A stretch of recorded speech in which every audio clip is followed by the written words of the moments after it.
টি-20 বিশ্বকাপের জন্য বাংলাদেশের 15 সদস্যের স্কোয়াড ঘোষণা বিসিবির। লিটনের অধিনায়কত্বে দলে নেই শান্ত ও জাকের আলী, 3 স্পিনারের সঙ্গে 5 পেসার।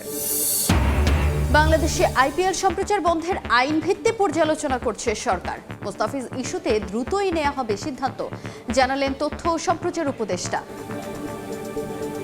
খেলোয়াড়ই কোনো যুক্তিতে মানা করা হলে তো কোনো ব্যাপার ছিল না, কিন্তু যে যুক্তিতে মানা করা হচ্ছে সেই যুক্তিটা তো আসলে আমরা কোনোভাবেই গ্রহণ করতে পারি না। আমরা আইনি ভিত্তিটা পর্যালোচনা করছি। আসন্ন টি-20 বিশ্বকাপে বাংলাদেশ দল কি ধরনের নিরাপত্তা পাবে তা জানতে চেয়ে আইসিসিকে আজ চিঠি দেবে বিসিবি। লিটনদের জন্য ভারত কতটা নিরাপদ চাওয়া হবে সে ব্যাখ্যাও।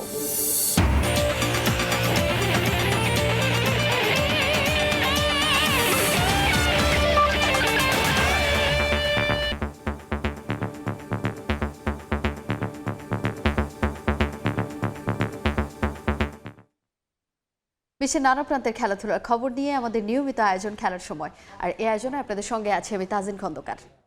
টি-20 বিশ্বকাপের জন্য বাংলাদেশের 15 সদস্যের স্কোয়াড ঘোষণা করেছে বিসিবি। এক সংবাদ বিজ্ঞপ্তিতে লিটন দাসকে অধিনায়ক এবং সাইফ হাসানকে সহ অধিনায়ক করে এই স্কোয়াড দিয়েছে বোর্ড। 15 সদস্যের দলে জায়গা হয়নি বিপিএলে দারুণ পারফর্ম করা টেস্ট অধিনায়ক নাজমুল হোসেন শান্তর। একই পরিণতি ভোগ করতে হয়েছে জাকের আলী অনিককে। তিনি অবশ্যই একেবারেই ছন্দে নেই ব্যাট হাতে। 15 সদস্যের দলে টপ অর্ডার সামলাবেন তানজিদ তামিম, সাইফ হাসান, লিটন দাস এবং পারভেজ ইমন। মিডল অর্ডারে থাকছেন তাওহিদ হৃদয়, শামীম পাটোয়ারি এবং নুরুল হাসান সোহান। দলে আছেন 3 স্পিনার, লেগ স্পিনার রিশাদ হোসেনের সঙ্গে শেখ মেহেদী এবং নাসুম আহমেদ আছেন। পেস বোলিং অলরাউন্ডার হিসেবে আছেন সাইফুদ্দিন, মোস্তাফিজ, তাসকিন, তানজিম সাকিব এবং শরীফুল ইসলাম সামলাবেন পেস ডিপার্টমেন্ট। খেলার সঙ্গে রাজনীতি মিলিয়ে ভুল করেছে ভারত। যে ইস্যুতে তারা মোস্তাফিজকে বাদ দিয়েছে, বাংলাদেশে তার কোনো অস্তিত্ব নেই বলেও মন্তব্য করেছেন তথ্য ও সম্প্রচার উপদেষ্টা রিজওয়ানা হাসান। পাশাপাশি আইন ভিত্তিক পর্যালোচনা করে বাংলাদেশে আইপিএল সম্প্রচারের বিষয়ে সিদ্ধান্ত নেওয়া হবে বলেও জানিয়েছেন তিনি। খেলাটা যদি খেলার জায়গায় আমরা রাখতে পারতাম খুবই ভালো হতো, কিন্তু আনফর্চুনেটলি খেলাটার মধ্যে রাজনীতি নিয়ে আসা হয়েছে। আমাকে সেটার বিরুদ্ধে একটা ব্যবস্থা নিতে হবে, সেটার ব্যাপারে একটা ব্যবস্থা নিতে হবে। আমার তো চুপ করে বসে থাকার উপায় নেই। কোন যুক্তিতে মোস্তাফিজকে মানা করা হচ্ছে?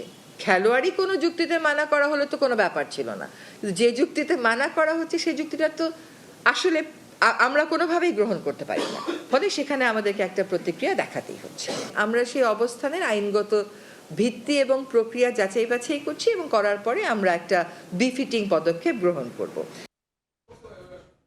এদিকে ভারত বিশ্বকাপে বাংলাদেশ দল কি ধরনের নিরাপত্তা পাবে তা জানতে চেয়ে আজ আইসিসিকে আনুষ্ঠানিক চিঠি দেবে বিসিবি। ব্যক্তি মোস্তাফিজকে যদি বিসিসিআই নিরাপত্তা দিতে না পারে, সেক্ষেত্রে দল হিসেবে টাইগারদের জন্য দেশটি নিরাপদ কিনা সে ব্যাখ্যাও চাওয়া হবে। বিকল্প ভেন্যু নিয়ে এখনই চিন্তা না থাকলেও প্রয়োজনে সে চাহিদাও দেবে ক্রিকেট বোর্ড।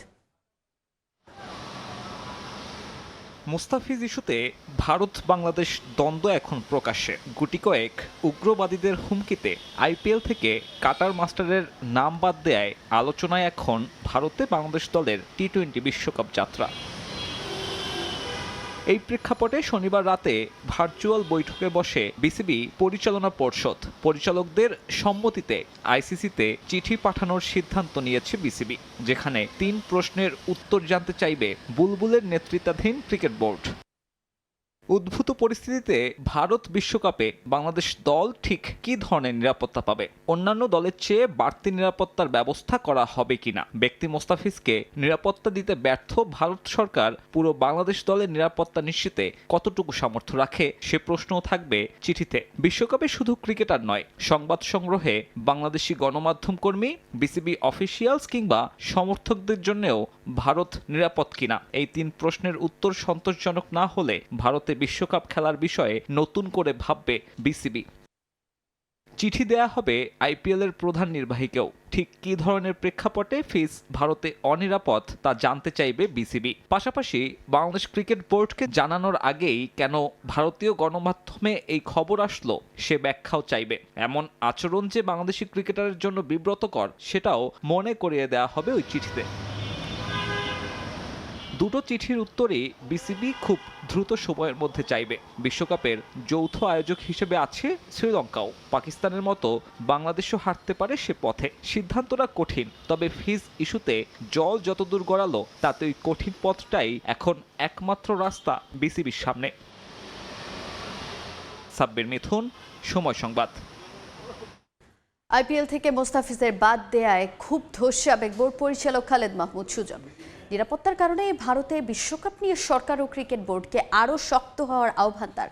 এদিকে মোস্তাফিজের সঙ্গে এমন আচরণ মানতে পারছেন না সাবেক অধিনায়ক মোহাম্মদ আশরাফুল। দ্রুতই দুই বোর্ডের সমঝোতায় সমাধান দেখার অপেক্ষায় তিনি। সিলেট থেকে সহকর্মী তারেক হাসান শিমুলের রিপোর্ট।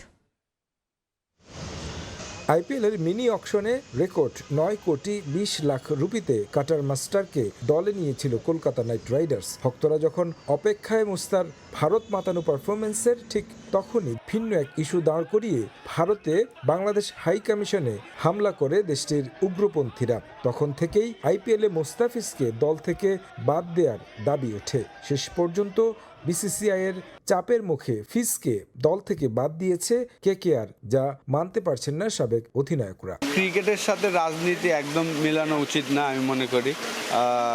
তো এটা শুনে আসলে খারাপই লেগেছে। ধর্মভিত্তিক রাজনীতির কারণে আসলে এই ঘটনাটা, বাট এটা খুবই স্যাড। ফিজের জন্য তো অবশ্যই স্যাড। খেলার সঙ্গে রাজনীতি মিশিয়ে বৈরিতা বাড়াচ্ছে ভারত। সামনে আছে বিশ্বকাপ, বাংলাদেশের 4টি ম্যাচ হবে কলকাতায়। এমন পরিস্থিতিতে ভারত সফর কতটা নিরাপদ? এই বিষয় নিয়ে অবশ্যই Bangladesh cricket board, Indian cricket board একসাথে বসে হয়তো আলাপ করবেন। পরিস্থিতি যেমনই হোক, ক্রিকেটারদের নিরাপত্তা দেওয়া জরুরি, তাই বিকল্প ভাবা দরকার বলে মনে করেন সাবেক পরিচালক। আইসিসির কাছে অন্য ভেন্যুতে খেলার আবেদন জানানোর পরামর্শ তার। আমার মনে হয় আমাদের সবগুলো ম্যাচ যদি অন্য ভেন্যুতে করা যায় ইন্ডিয়া ছেড়ে, তাহলে সেক্ষেত্রে হয়তো সেটা একটা সমাধান হতে পারে। বিপিএল শেষ করেই 26 জানুয়ারি ভারতে যাওয়ার কথা বাংলাদেশ দলের। এমন ঘটনা পুরো ক্রিকেট অঙ্গনকেই ফেলল চরম অনিশ্চয়তায়। তারেক হাসান শিমুল, সময় সংবাদ, সিলেট।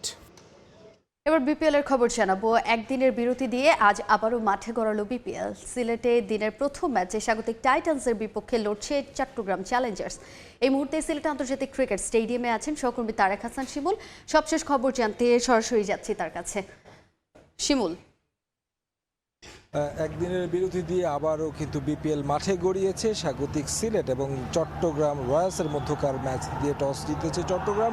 ব্যাট করছে মূলত সিলেট, কারণ টসটা খুবই ভাইটাল আমরা দেখেছি সিলেটের এই উইকেটে, যার কারণটা মূলত ডিউ ফ্যাক্টর, যে কারণে আসলে মূলত আমরা দেখেছি যে যেই ক্যাপ্টেনই টস জিতে না কেন তারাই আসলে বোলিং করার সিদ্ধান্ত নেয়। আসলে বিপিএল চলমান থাকলেও বেশ কিছু ইস্যুতে কিন্তু ক্রিকেট পাড়া সরগরম। মুস্তাফিজকে নিয়ে যে বিষয়টি এসেছে গতকালকে, এবং এটি নিয়ে আসলে তাৎক্ষণিক একটা রিয়াকশনও দিয়েছে ক্রিকেট বোর্ড। পরবর্তীতে বোর্ড সভাও বসেছেন। সিলেটে বিপিএল চলছে, যে কারণে অনলাইনে অনেক পরিচালকই যুক্ত হয়েছেন যারা সিলেটে নেই। পাশাপাশি যদি বলি যে বিসিবি বেশ খানিকটা শক্ত অবস্থানেই যাচ্ছে এই ভারতের এমন আচরণ নিয়ে, তেমনটা দেখছি। বা আরেকটু বলতে চাই, কিছুক্ষণ আগেই বিশ্বকাপের দল ঘোষণা করা হয়েছে, বাংলাদেশের 15 সদস্যের বিশ্বকাপ দল। এই যে প্রথম ফেজে বিপিএল অনুষ্ঠিত হচ্ছে, সিলেটে যে ম্যাচগুলো অনুষ্ঠিত হয়েছে, নির্বাচকদেরকে আমরা দেখেছি সেগুলো পর্যবেক্ষণ করতে, এবং কি এই পারফরমেন্সের উপর বেস করেই কিন্তু দলে জায়গা পেয়েছেন অনেক ক্রিকেটার। তবে খুব বেশি যে পরিবর্তন এসেছে তা বলা যায় না, কারণ দীর্ঘদিন ধরে যে দলটা খেলছিল সেই দলটার উপরই ভরসা রেখেছে। এক্সট্রা অর্ডিনারি কোনো পারফরমেন্স যদি আমরা শেষ পর্যন্ত দেখি, সেক্ষেত্রে হয়তোবা এই বিপিএল থেকে পরিবর্তন পরিবর্তন দেখতে হয়তো পারি। জাকের আলী অনেক নেই, আমরা দেখেছি যে এই স্কোয়াডে টি20তে তিনি অন্যতম চয়েস ছিলেন, তবে সাম্প্রতিক সময়ে ভালো পারফরমেন্স ছিল না, যে কারণে তাকে বাদ দেওয়া হয়েছে। শামীম পাটোয়ারি একটা দারুণ ইনিংস খেলেছেন বিপিএলে, সেই ইনিংসের প্রতিদান পেয়েছেন। সাথে সাথে বলতে হয় যে এই বিপিএলের যে চলমান রয়েছে সেই জায়গা থেকে বলতে হয় যে বেশ ভালোভাবেই জমে উঠেছে পয়েন্ট টেবিল, কারণ আমরা দেখেছি প্রতিটি দলই একটি দুটি করে ম্যাচ জিতেছে। সেই জায়গা থেকে আজকের ম্যাচটি স্বাগতিক দর্শক যারা রয়েছেন, আগের ম্যাচটি যেহেতু হেরেছে মেডিসন মিরাজ এই ম্যাচটা নিশ্চয়ই জয় উপহার দিতে চাইবেন। তো আমার কাছে এই ছিল সবশেষ খবর সিলেট থেকে। তাছাড়া যদি একটু জানিয়ে রাখি যে বিপিএলের পাশাপাশি অন্য যে ইস্যুগুলোর কথা আমি এতক্ষণ বলছিলাম সেই বিষয়টা যদি একটু আবারও বলি যে মুস্তাফিজকে নিয়ে যে ইস্যুটা তৈরি হয়েছিল, পাশাপাশি আমরা দেখেছি বিশ্বকাপের দল বা বিশ্বকাপ কিভাবে দল ভারতে কী ধরনের নিরাপত্তা পাবে, কিংবা যদি বলি যে মুস্তাফিজ সেই দলে থাকবে তাকে নিয়ে যেহেতু এই সমস্যা তৈরি হয়েছে, সেই জায়গাটায় ভারত কি জবাব দেয় সেটার উপর কিন্তু ডিপেন্ড করবে। আমরা যে সূচিটা দেখেছি বাংলাদেশ দল কিন্তু 26 তারিখে বিপিএল শেষ করে কিন্তু চলে যাবে ভারতে। এখন সেই সূচি ঠিক থাকে কিনা সেটা কিন্তু এখন দেখার বিষয় রয়েছে। দর্শকদের মাঝেও আমরা সেই ওই একটা উৎকণ্ঠা দেখেছি যে আসলে মুস্তাফিজের এই ইস্যুর পরে বাংলাদেশ দল কিংবা বাংলাদেশের দর্শক যারা খেলা দেখতে যাবেন, সাংবাদিক বা গণমাধ্যম কর্মী যারা কভার করতে যাবেন, তারা কতটা আসলে নিরাপদ বোধ করবে এই বিষয়গুলো নিয়ে আসলে আলোচনা করছিলেন দর্শকরা। তো আমার কাছে সিলেট থেকে এই ছিল সবশেষ খবর। বিপিএলের সবশেষ খবর জানতে আমরা সরাসরি যুক্ত হয়েছিলাম সহকর্মী তারেক হাসান শিবুলের সঙ্গে। দেখছেন খেলার সময়, সঙ্গেই থাকুন। বাংলাদেশ ফুটবল লিগের খবর জানাবো। জয় দিয়ে নতুন বছর শুরু করলো আবাহনী। কুমিল্লায় আরামবাগ ক্রীড়া সংঘকে ৩-০ গোলে হারিয়েছে আকাশী নীলরা, তবে হোঁচট খেয়েছে বসুন্ধরা কিংস।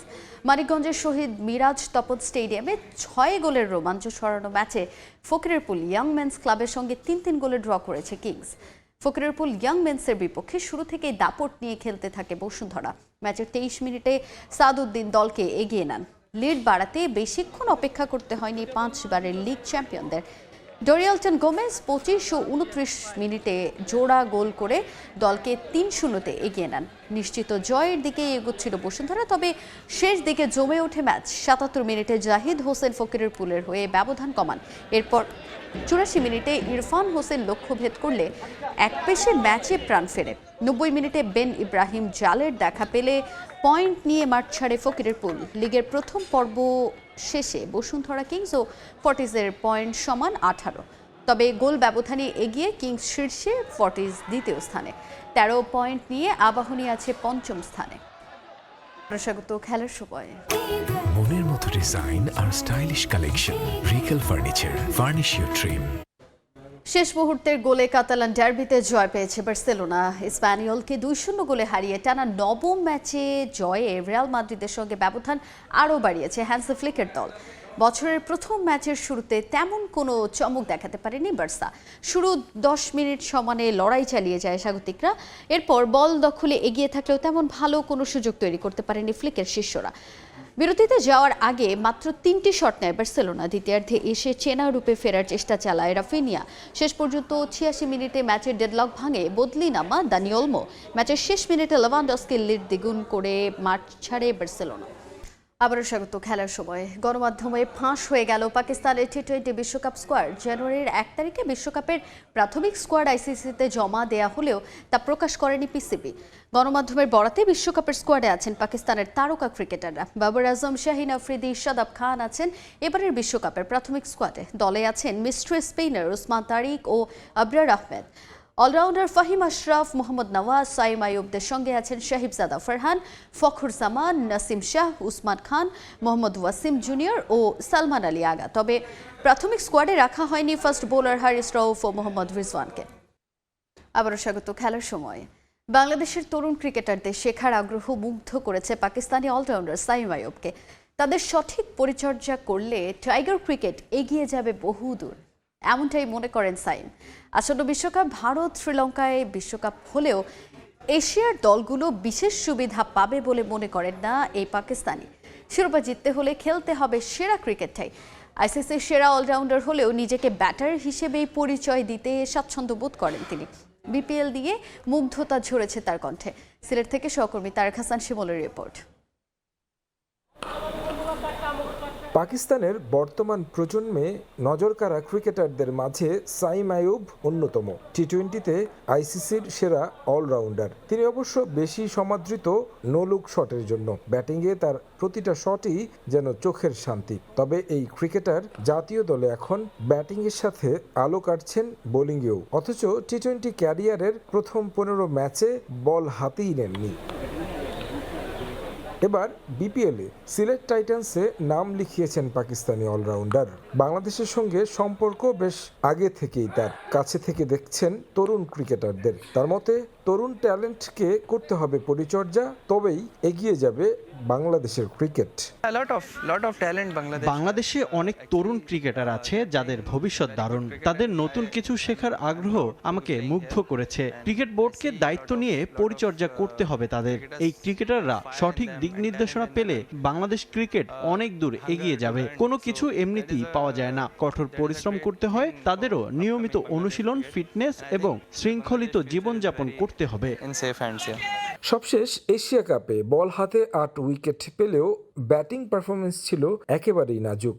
ডাক মেরেছেন 4 ম্যাচে। সামনে বিশ্বকাপ, ভারত শ্রীলঙ্কায় মেগা আসর হলেও এশিয়ার দেশগুলো কি বিশেষ সুবিধা পাবে? সাইমের মতে টুর্নামেন্ট জুড়ে ভালো খেললেই জেতা সম্ভব শিরোপা। বিশ্বকাপে এশিয়ার দেশগুলো সুবিধা পাবে এমন মনে হয় না। দেখুন, অস্ট্রেলিয়া গেল ওয়ানডে বিশ্বকাপ ভারতের মাটিতে জিতেছে। 2022 সালে টি-20 বিশ্বকাপে পাকিস্তান অস্ট্রেলিয়ার মাটিতে ফাইনাল খেলেছে। সবাই কন্ডিশন সম্পর্কে জানে। শিরোপা জিততে ধারাবাহিক ভালো ক্রিকেট খেলতে হবে। আসন্ন টি-20 বিশ্বকাপের সেমিফাইনালে ভারত পাকিস্তানের সঙ্গে অস্ট্রেলিয়া সাউথ আফ্রিকার সম্ভাবনা ভালো দেখছেন এই অলরাউন্ডার। তারেক হাসান শিমুল, সময় সংবাদ, সিলেট। এ পর্যায়ে খেলার সময়ের শীর্ষ সংবাদগুলো জানিয়ে দিচ্ছি আরেকবার। টি-20 বিশ্বকাপের জন্য বাংলাদেশের 15 সদস্যের স্কোয়াড ঘোষণা বিসিবির। লিটনের অধিনায়কত্বে দলের এই শান্ত, জাকের আলী, 3 স্পিনারের সঙ্গে 5 পেসার। বাংলাদেশে আইপিএল সম্প্রচার বন্ধের আইন ভিত্তি পর্যালোচনা করছে সরকার। মোস্তাফিজ ইস্যুতে দ্রুতই নেওয়া হবে সিদ্ধান্ত, জানালেন তথ্য ও সম্প্রচার উপদেষ্টা। খেলোয়াড়ই কোনো যুক্তিতে মানা করা হলে তো কোনো ব্যাপার ছিল না, যে যুক্তিতে মানা করা হচ্ছে সেই যুক্তিটা তো আসলে আমরা কোনোভাবেই গ্রহণ করতে পারি না। আমরা আইনি ভিত্তিটা পর্যালোচনা করছি। এবং আসন্ন টি-20 বিশ্বকাপে বাংলাদেশ দল কি ধরনের নিরাপত্তা পাবে তা জানতে চেয়ে আইসিসিকে চিঠি দেবে বিসিবি। লিটনদের জন্য ভারত কতটা নিরাপদ চাওয়া হবে সে ব্যাখ্যাও।